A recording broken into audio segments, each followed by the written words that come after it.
আলো যেমন জাগতিক নিয়মে অন্ধকার দূর করে সব কিছু মূর্ত করে, ঠিক তেমনি বই মানুষের মনের ভেতরে জ্ঞানের আলো এনে জাগতিক অন্ধকারকে দূর করে সব কিছুকে উদ্ভাসিত করে দেখায়। আলো শুধু ভৌগোলিকভাবে ছড়িয়ে পড়তে পারে, আর বই অতীত থেকে ভবিষ্যৎ, নিকট থেকে দূরে, প্রান্ত থেকে অন্তে, এমনকি যুগ থেকে যুগান্তরে জ্ঞানের আলোকে পৌঁছে দিতে পারে। বিনোদন থেকে শিক্ষা, অবসর যাপন থেকে নিঃসঙ্গতা দূর, সবেতেই বই শ্রেষ্ঠ অবলম্বন হতে পারে। আর বইমেলা হলো সেই স্থান যেখানে আপনি আপনাদের পছন্দ মতন বিভিন্ন স্বাদের বই একটি উন্মুক্ত প্রাঙ্গণে পেয়ে যাবেন, যেখানে অসংখ্য পাবলিশার্সরা তাদের বইয়ের একগুচ্ছ ডালি সাজিয়ে আপনাদের সামনে উপস্থাপনা করে থাকে। আজকে আপনাদের দেখাবো এই মরশুমের প্রথম বইমেলা, উত্তরপাড়া বইমেলা 2024।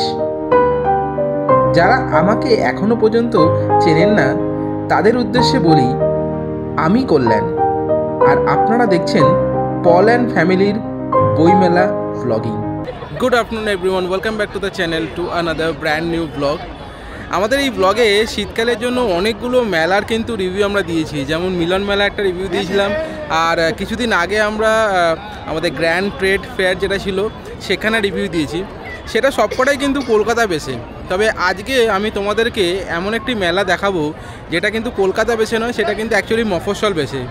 তো তোমাদেরকে দেখানো এটাই পারপাসটা হচ্ছে যে মফস্বলেও কিন্তু মেলা অত্যন্ত জনপ্রিয় হয় এবং বেশ ভালো রকমভাবে মেলাটা হয় কিন্তু, এবং সেটা কিন্তু কোনোভাবেই কলকাতার থেকে কম কিছু হয় না।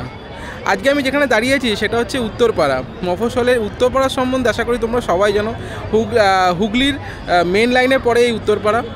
তো আজকে আমরা এসেছি হচ্ছে গিয়ে উত্তরপাড়ার বুক ফেয়ারে।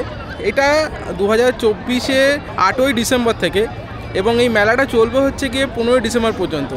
একটি অত্যন্ত জনপ্রিয় মেলা এবং বহু বছর ধরে কিন্তু মেলাটা চলছে। এক্স্যাক্টলি আমি বলতে পারবো না কত বছর চলছে, বাট এটা আমার দেখা তো অন্তত 6-7 বছর তো হয়েই গেছে। তো আজকে চলো এই মেলার মধ্যে দেখাই যে কী কী জিনিস এই মেলাতে রয়েছে আর কী কী ধরনের বুক স্টল এই মেলার মধ্যে রয়েছে। একটি সাধারণ মেলাতে মানুষের বিভিন্ন রকমের অ্যাক্টিভিটি দেখতে পাওয়া যায়, তবে বই মেলাতে কিন্তু একটু অন্যরকম হয়, কারণ বই মেলার যে কনসেপ্ট সেটা কিন্তু শুধুমাত্র বইকে নিয়ে, এবং যারা বই পড়ে না বা যারা বই পড়তে ভালোবাসে না তাদের কাছে বই মেলাটা কিন্তু অতটা বেশি অ্যাট্রাক্ট করে না।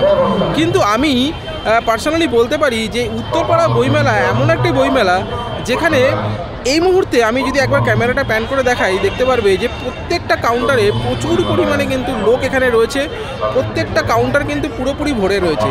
এখানে নামি দামি অনেক কাউন্টার এখানে রয়েছে, যেমন আমি চোখের সামনে দেখতে পাচ্ছি দেব সাহিত্য কুটির রয়েছে, আনন্দ পাবলিশার্স রয়েছে, চিলড্রেন বুক সেন্টার রয়েছে। আমি এক এক করে সবকটা কাউন্টারেই যাব, মোটামুটি সমস্ত রকম বই যেগুলো এরা এনেছে সবকটাই দেখাবো।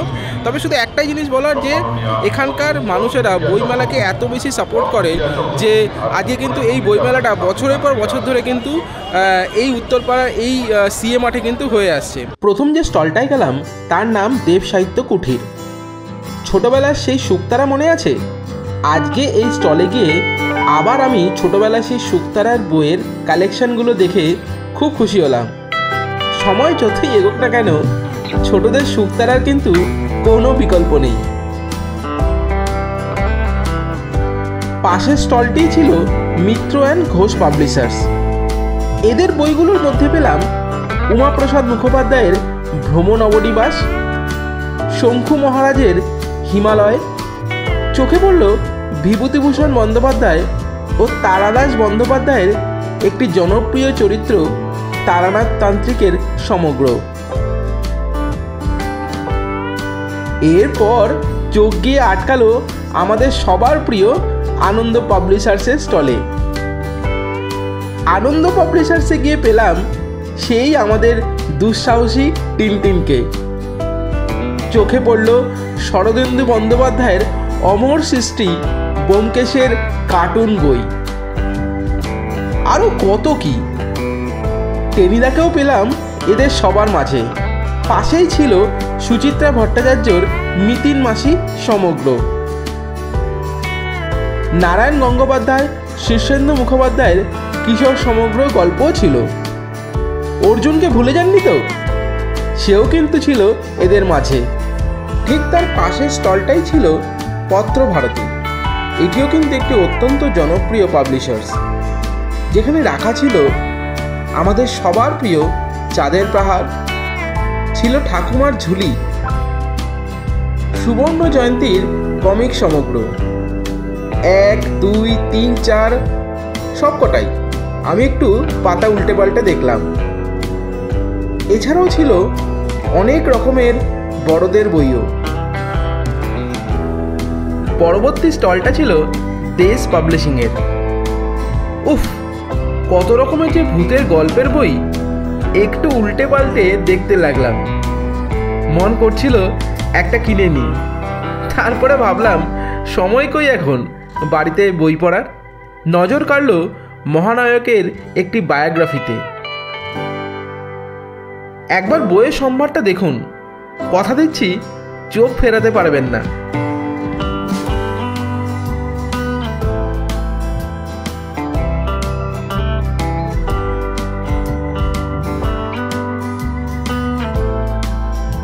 নজর কাড়ার মতন স্টল ছিল মনোজ বুক স্টলের। প্রচুর বইয়ের সম্ভার, শরৎচন্দ্র থেকে শুরু করে এপিজে আব্দুল কালাম, কি নেই সেখানে। জনপ্রিয় টিভি শো দাদাগিরির একটি বইতে নজর পড়ল। পাতা উল্টিয়ে দেখলাম এটি পুরোটাই একটা জিকে বুক। পেলাম বিভূতিভূষণ বন্দ্যোপাধ্যায়ের ভয় সমগ্র। তারপরে নজর গেল হেমেন্দ্র কুমার রায়ের অ্যাডভেঞ্চার সমগ্রতেও। মেলায় তো অনেক বই দেখালাম, এবার চলুন একটু খাওয়া দাওয়া করে আসি।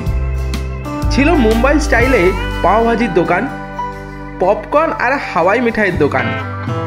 তবে এই মেলার খাওয়ার দোকানের ব্যবস্থাপনা খুব ভালো ছিল, কারণ এটি একেবারে মেলার একটি কোণে তৈরি করা হয়েছিল, যাতে মেলা প্রাঙ্গণে অযথা ভিড় না হয়। বেনারসি পানগুলো দেখে জিভে একেবারে জল এসে গেছিল। পাশেই ছিল পিৎজা আর কেএফসির কাউন্টার। ছিল চটপটা ভেলপুরি, ফিশ ফ্রাই আর ফিশ কাটলেটগুলো যেন বারবার হাতছানি দিতে লাগলো।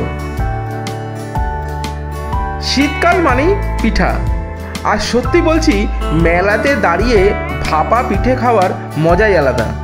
কমেন্টস করে অবশ্যই জানাবেন কারা কারা ভাপা পিঠে খেতে ভালোবাসেন। ছিল স্প্রিং রোলের কাউন্টারও। খাওয়া দাওয়ার পাট চুকিয়ে আবারও বেরিয়ে পড়লাম বাকি স্টলগুলোকে ঘুরে দেখতে।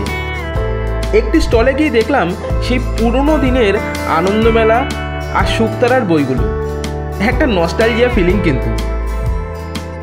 আরও একটি স্টলে দেখলাম কি সুন্দর সব পেন্টিং, আর কি তাদের কালার।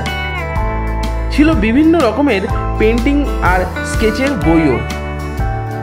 আমাদের সকলের প্রিয় অভয়ও কিন্তু আমাদের সঙ্গেই আমাদের এই বইমেলাতেই ছিল। যাই হোক, উত্তরপাড়া বইমেলা আপনাদের কেমন লাগলো প্লিজ কমেন্টস করে জানাবেন। আর যদি ভালো লেগে থাকে তাহলে প্লিজ চ্যানেলটিকে সাবস্ক্রাইব করে দেবেন। ভালো থাকবেন, সুস্থ থাকবেন। দেখা হচ্ছে আরেকটি নতুন দিনের সম্পূর্ণ নতুন একটি ভিডিওতে। Till then, good bye, tata.